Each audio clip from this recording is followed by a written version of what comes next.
A Course in Miracles, Workbook, Lesson 132. I loose the world from all I thought it was.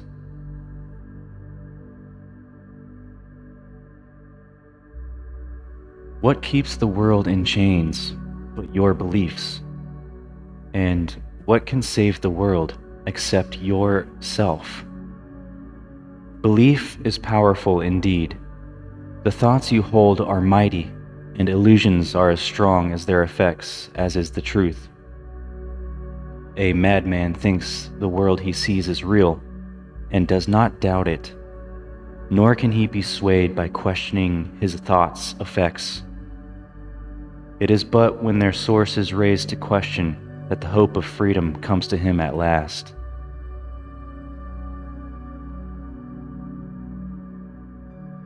Yet is salvation easily achieved, for anyone is free to change his mind, and all his thoughts change with it.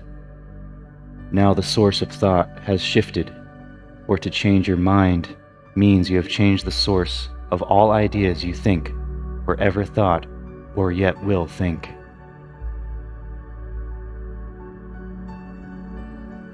You free the past from what you thought before. You free the future from all ancient thoughts of seeking what you do not want to find. The present now remains the only time. Here in the present is the world set free. For as you let the past be lifted and release the future from your ancient fears, you find escape and give it to the world.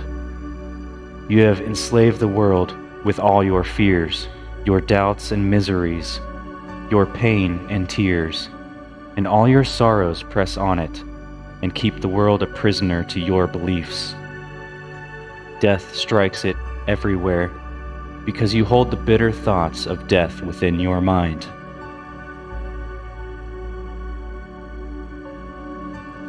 The world is nothing in itself.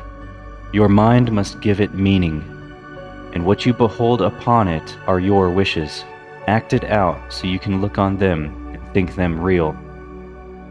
Perhaps you think you did not make the world, but came unwillingly to what was made already, hardly waiting for your thoughts to give it meaning. Yet, in truth, you found exactly what you looked for when you came.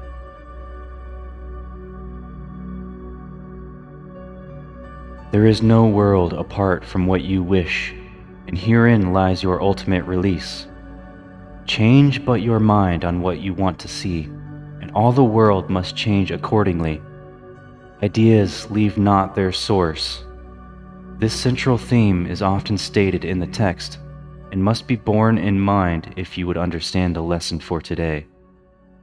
It is not pride which tells you that you made the world you see, and that it changes as you change your mind.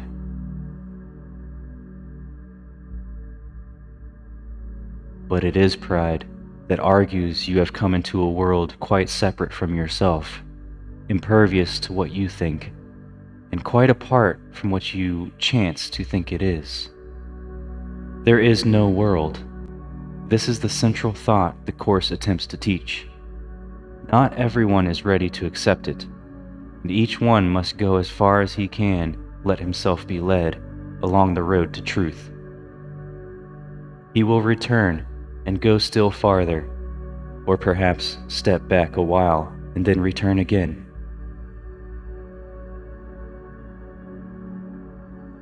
But healing is the gift of those who are prepared to learn there is no world and can accept the lesson now. Their readiness will bring the lesson to them in some form which they can understand and recognize. Some see it suddenly on point of death and rise to teach it. Others find it an experience that is not of this world, which shows them that the world does not exist, because what they behold must be the truth, and yet it clearly contradicts the world.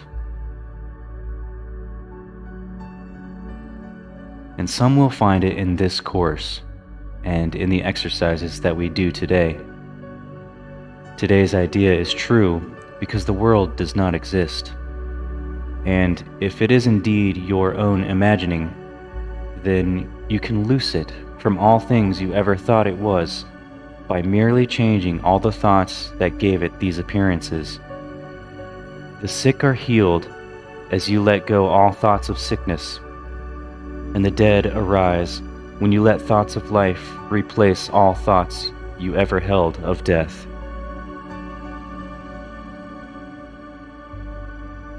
A lesson earlier repeated once must now be stressed again, for it contains the firm foundation for today's idea. You are as God created you. There is no place where you can suffer, and no time that can bring change to your eternal state. How can a world of time and place exist if you remain as God created you?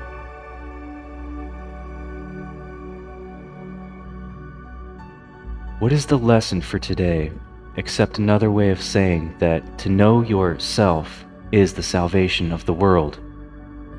To free the world from every kind of pain is but to change your mind about yourself.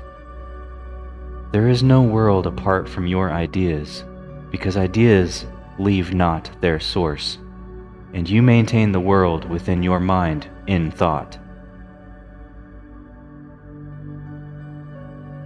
Yet, if you are as God created you, you cannot think apart from Him, nor make what does not share His timelessness and love. Are these inherent in the world you see? Does it create like Him? Unless it does, it is not real and cannot be at all. If you are real, the world you see is false, for God's creation is unlike the world in every way. And as it was His thought by which you were created, so it is your thoughts which made it and must set it free, that you may know the thoughts you share with God.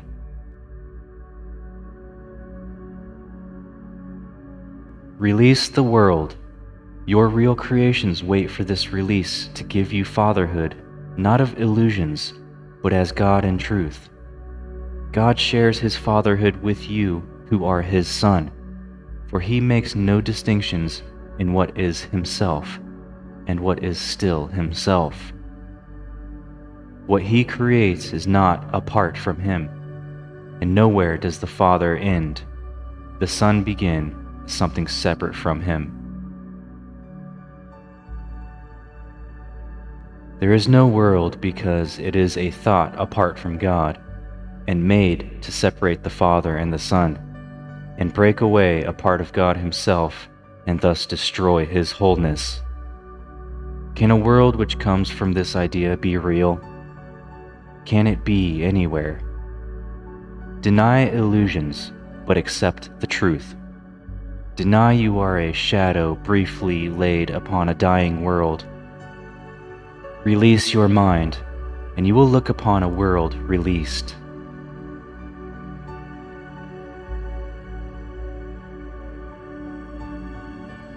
Today, our purpose is to free the world from all the idle thoughts we ever held about it, and about all living things we see upon it. They cannot be there. No more can we, for we are in the home our Father set for us, along with them, and we who are as God created us, would loose the world this day from every one of our illusions, that we may be free. Begin the 15-minute periods in which we practice twice today with this. I, who remain as God created me, would loose the world from all I thought it was. For I am real because the world is not, and I would know my own reality. Then merely rest, alert but with no strain, and let your mind in quietness be changed so that the world is freed along with you. You need not realize that healing comes to many brothers far across the world, as well as to the ones you see nearby, as you send out these thoughts to bless the world. But You will sense your own release, although you may not fully understand as yet that you could never be released alone. Throughout the day, increase the freedom sent through your ideas to all the world, and say, whenever you are tempted to deny the power of your simple change of mind, I loose the world from all I thought it was, and choose my own reality instead.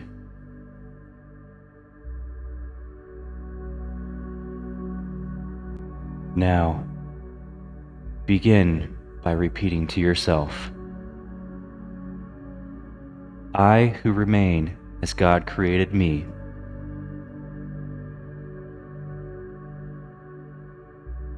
would loose the world from all I thought it was.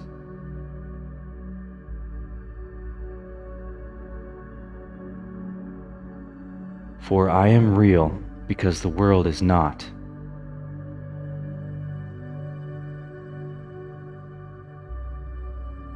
And I would know my own reality.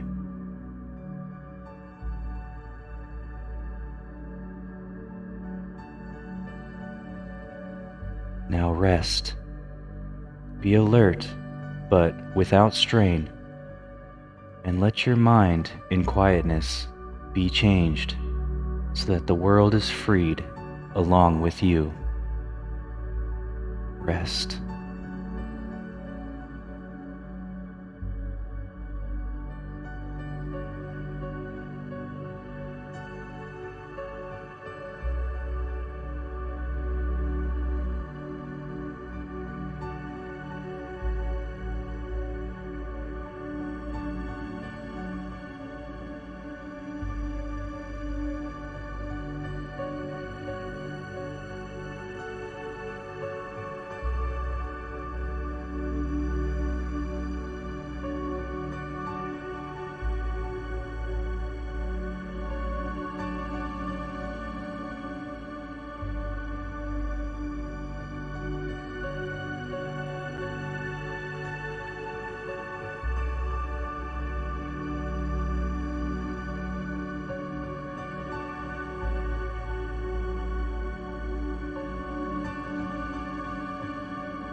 Okay. This concludes Lesson 132. Remember to revisit these longer practice periods one more time before the end of the day. And throughout the day, increase the freedom sent through your ideas to all the world, and say whenever you are tempted to deny the power of your simple change of mind, I loose the world from all I thought it was, and choose my own reality instead.